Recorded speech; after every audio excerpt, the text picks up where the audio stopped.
Hey guys, in the last episode of The Magical Reality, we spoke about how the universe can talk to you in synchronicities, events, or coincidences, whatever you might like to call them, and try to bring a message to you. But how can you interact with the universe yourself? How can you interact with angels, cosmic powers, colors, elements, or even your higher self? We're going to talk a lot about that in this video, but it's certainly not like this. Hello, Lakshmi Enterprises. Hello, I would like $2 million, please. Of course, sir. That will be 108,000 mantra repetitions, please.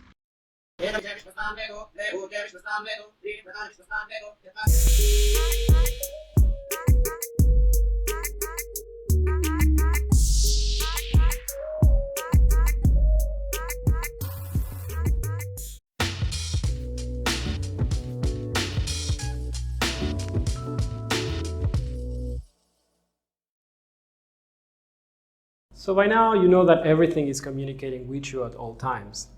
But are you communicating with something? Have you ever tried to communicate with something that doesn't have a physical voice? It can be fire, water, the sun, a star, a planet, an archetype or cosmic power, or anything by the sorts. So today I'm going to guide you a little bit on how you can do this. I cannot emphasize enough how the practice of meditation is important for this. The capacity for you to go into those low alpha and theta brainwaves where you're really quiet, focused, and your mind is clean and clear is essential to be able to capture these messages and translate them clearly into your own reality. In the magical world, it's all about traits and transformation. It can be just your attention, your intention. It can be a physical offering like a candle, food, or flowers, or actions or commitments you can take in the long-term period. Did you know that in ancient times, the lighting of a candle for a saint or a god was a traditional offering, and it's based on transforming this gross substance that is the wax or paraffin nowadays into heat and energy. And this was believed to carry the message from our gross physical world into the more subtle, higher realms. So how do you communicate with these beings? Well, the first step is intention. It's your willingness to communicate.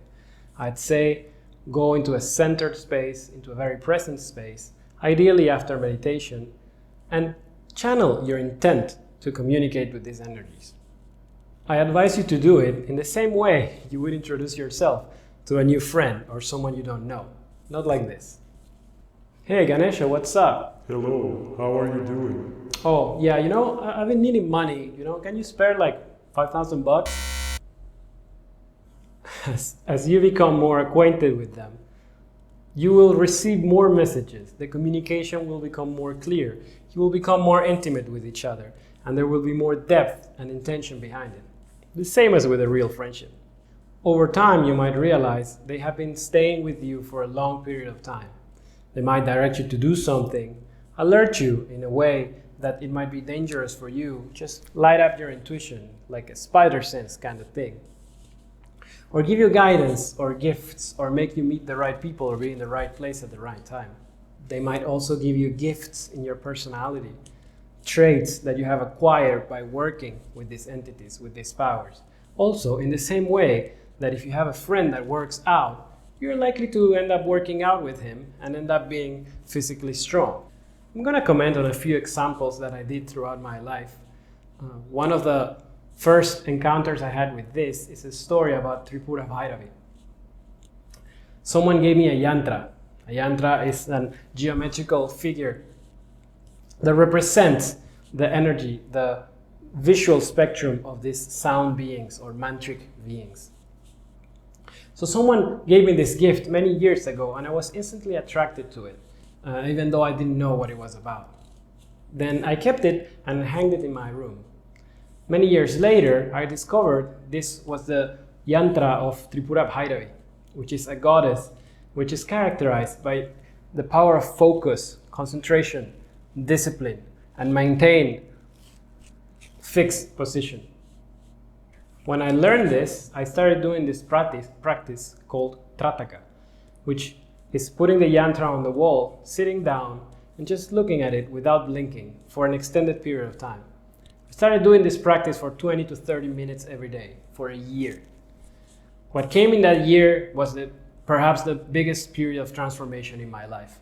I gained extreme discipline in my yoga practice. I was practicing 4 to 6 hours every day tirelessly. I was really pushing forward and I was really being consistent with it. And I attribute much of my gift, much of this ability to do this thing to all this practice I was doing daily with Tripura Bhairavi.